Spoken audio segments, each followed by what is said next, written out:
control the game and control the stats and everything. This is a squandered opportunity. Toronto played extremely well tonight, and I can think about ourselves offensively. You can't turn the ball over that many times in a playoff game and expect to win, especially where our turnovers were. I think that's the biggest thing. We had 3 of our turnovers, the fumbles at least, were in their side of the field. That's at least 9 points with the field goal kicker that we have. We have a tip pick that goes for a touchdown. There's 7 more points, and unfortunately a punt return that they ended up scoring. So we gifted them a lot more points than we wish we did. But how good that football team is, I'm talking about our team, we were able to almost overcome it and win the football game. I know a lot of teams in this league probably wouldn't have even been close, and that's how talented that group is. That's how much they fight to the end. And we're a 2-point conversion away from going into overtime or even getting a last chance to kick a field goal. So it's just unfortunate that we didn't play our best ball tonight, and they played extremely well, took advantage of it. With 12 minutes to go in the fourth quarter, you went for the 2-point convert to make it a 3-point deficit. Do you think that you went for too early? Honestly, those aren't my decisions. I just kind of go with what they want. Statistics, as I grow older and I learn more about football, statistics says to go for 2 early because your chances of, if you miss on the first 2, your chances go up of getting on the second one. So, whatever Coach Maas feels, he's an aggressive head coach and coordinator, and we love that about him. We love that he went for 2 there. It's just unfortunate they played a good defense that they haven't showed on 2-point all year. They showed a lot of man coverage, a lot of zero, and they end up going zone, and we called a man beater, and they covered it extremely well. And then the second 2-point, they ended up pressuring us, and corner makes a great job. He covers the guy in the flat, falls off, makes a hell of a catch. So it's just, you can point out so many plays, and we talk about 6 plays before going into this. There was a lot more than 6, I'll tell you that much, that changed the course of this game. How difficult How difficult is it to process everything that happened into this game? Usually you're a very good team about the turnovers. Feels like a nightmare, honestly. I feel like somebody could just pinch me. I wake up and it's the morning of this day, and I could still go out and kind of right my wrongs. But something in the ball tonight that just didn't want to stay on our side. You know, a lot of uncharacteristic fumbles. This is a team that doesn't fumble, and honestly, it reminds me of last year's game against Toronto at their place. I think we had 5 fumbles in the first half, and we knew that going into this game, that their tackling ability was going after the football.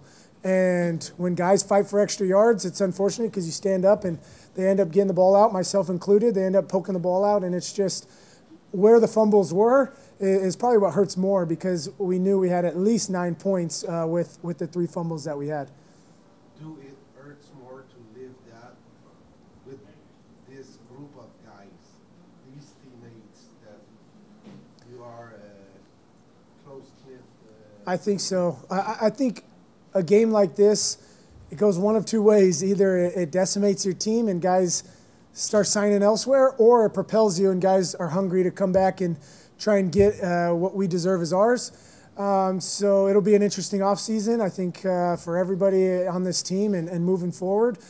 So it's the CFL. It doesn't matter if you have a year on your contract or not. There's so many moving parts. And so when you play a game like this, you never want it to be your last game. And I think a lot of guys in that locker room are thinking, you know, they don't want that to be their last game. And I hope it drives us and motivates us throughout the offseason. And it's going to be a hard week next week, going through the whole Grey Cup and watching the Grey Cup. And I've been on this side of it before, and it's extremely difficult. Since the quarterback, as you know, always gets too much credit or too much of the blame, how would you assess your performance tonight? I think there were some throws I missed that I normally make that I'm very frustrated with. I thought we moved the ball extremely well. I thought in the second half I was a little bit more accurate, more dialed in. Uncharacteristic for me to fumble. I don't know how many fumbles I have in my career, but I know it's not double digits. And to fumble on a scramble, that was unfortunate. So for me, I'll have to look at the tape. But I thought there was times I played where I think I'm the elite quarterback in this league, and then there's times where I put our team at a disadvantage by missing throws or turning the ball over. So there's going to be a lot to learn from this film, and I just hope I become a better quarterback because of it. What happened during halftime? What was the message? It was simple that we just need to protect the football. If we protect the ball there, it honestly wasn't as close as it should have been, and we wouldn't have been losing if we protected the football. We probably would have had the lead. But the guys in this locker room, they understand we've had slow starts before, we've had obstacles before, and we've overcame them, and we came incredibly close to overcoming it. Just like I said, a few plays here and there at the end of the game, but that's a team that'll fight till the very, very end, and until the final whistle, we believe we can win every football game.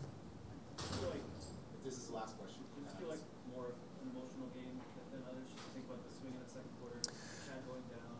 There's so much going on. Yeah, I just think the playoffs are always like that. It's unfortunate for Chad, and prayers to him because it didn't look very good. And honestly, it's one of those things that kind of takes your breath away on both sides. You hate to see somebody go down with those kind of injuries, and I feel for their team. And going into a Grey Cup when you lose your starting quarterback is obviously going to be difficult. But for us, I think we'll look back on this game and we'll think about protecting the ball a lot this offseason. And that was our message at the end here was this all offseason should be talking about protecting the football because we don't want to ever feel like this again. I understand you were trying to make it a 3-point deficit, but there's also some people in football who will say that you only go for 2 when it's absolutely necessary. Of course, now we can look back and say, you go for 1 there, you go for 1 on the second, and we're in overtime. Yeah, So, I think that's, again, people that say that are usually 20/20 vision when they're saying it too. So it's absolutely easy, and you don't think those discussions happen on our sidelines. We talk about every time we score, do we want to go for 2 or do we want to go for 1? Sometimes it's your psyche. You feel like you get it to an even game or you get it within a score, you get it into this position, you feel like you're better off. So yeah, you could go back and look at that. I think that's going to be the least of our concern of looking back on this film is whether we should have went for 1 or 2 really early in the game rather than just protect the ball a little bit better throughout the game. And maybe that would make the outcome a little bit differently and more in our favor.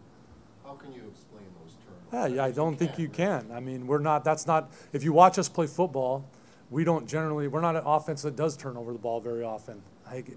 We're one of the better teams in the league about not turning the ball over. So to turn it over the amount of times we did, and not only the times we turned it over in the red zone, a number of those, and then the other one we give up is a pick 6. So, I mean, to the other team, those things just don't happen when you win football games. So when you lose them, I think we're a big believer in 12%. You need to win 12%, which was what? Well, turnovers matter in 12% of the game. And so for us, we didn't win that margin. And we protected it poorly, and it's something we pride ourselves in. So, but yet, the game was still, very, very close at the end, within a play or 2 that you could make at the end to determine the outcome more in your favor, even with all those. So, a play here or play there, that's what football is all about, and in particular, playoff football. Do you think that I know what you're going to say, but I'll ask you anyway. Do you think this looked like a team today that was coming off a bye? Do you think this looked like a team that went 2-4-1 down the stretch? No, I don't think this resembled a 2-4-1 team whatsoever. And I've talked to you about that 2-4-1 record that you like to label us with. Yeah, the record says that, but watch us play. And again, I could sit you down in the film room and go over all those 7 games and say, yes, it comes back to still football. A play here, play there determines the outcome of games. And so I think we played tough in all 7 of those games. I thought we played extremely well today, taking away the turnovers from it. So those plays, if they just get blown dead and we still have the ball in our hands, it's a much different outcome in my belief in there. And so you can't take any away from us as far as playing. It's the taking care of the ball. And I give them a lot of credit because that's what they are very good at. They're very good at punching out balls and getting turnovers created. So, it just bit us today. And but I thought we were ready to play. I thought we played hard all game like we've done the last 7 games. Some games didn't go in our favor, like today. Do you remember a worse game since you're at the helm of the team with turnovers and ball control? Well, probably last time we played Toronto in Toronto last year when we said that that's what turned our fortunes the other way because we said, we learned a lot from that game. And part of it was how we turned over the ball in that game, the things that we were doing to create those turnovers. again, I give the defense credit because those guys are very good at it, but there's things on offensive football that you can do better, or ball carries in general that you can do better to where that does not happen. And tonight, we didn't do that well enough. So the last time in Toronto, I think we had 5 turnovers as well, and we lost the game there, and I don't think that one was close at all. This one, 2-point game at the end with the turnovers we had, and more importantly, just where they were. And that takes some steam out of your sails. But what I love is our team stayed together. They kept fighting. There was no finger pointing, no nothing. It was just on to the next play. And that's what I've always loved about our team, is that connection they have and the feeling that they'll play for each other no matter what's going on. Even with all those turnovers, you were that close going back to the Grey Cup. So how hard is it to accept? Yeah, I mean, you have to accept it. That's the bottom line. It's done. You know, congratulate Toronto for doing it. What I said in the locker room is, you know, the next time we go work out and we talk about chinning the ball, everybody's going to have a little bit different feeling with that. You know, we win as a team, we lose as a team and as an organization. And I don't like the term lose because I think you learn from it. So I feel like a game like this maybe puts you 2 steps forward, to be quite honest with you, next year, because now the point of emphasis that we think is winning football is staring you right in the face the last time you were on the field together, and maybe is what created the outcome not to be in your favor, or at least helped it. So it's very hard, obviously, to accept it, but you have to accept it and move on. And, you know, we'll be a better football team and an organization because of this setback. That's my belief. Last question. Good. 3 phases in the football. Naturally, defense did well tonight. The defense unit. Are you agree with that? Yeah, I mean, you know, when I watch the film, I'll have a better idea of how everybody played. The ebb and flow of the game, I thought it was a very well-fought, hard-fought game on all 3 phases. And, you know, I think there was a lot of really good things that all 3 phases did. But there are plays on all 3 phases that we could have been better at and done better. And those plays are what can determine the outcome of the game. So I think when you look at his entirety, I don't like to ever separate it to say, oh, the defense played well and you should win. Well, it's a 3-phase football game. So right now I'm not in the mood to really pick apart any phase or to say anybody did well. It's as a team we lost, and that's how we'll always be here. We'll never be a 1-phase football team. It'll be all 3 phases. We weren't good enough tonight. I credit Toronto for all that. Thank you, Coach. Yep.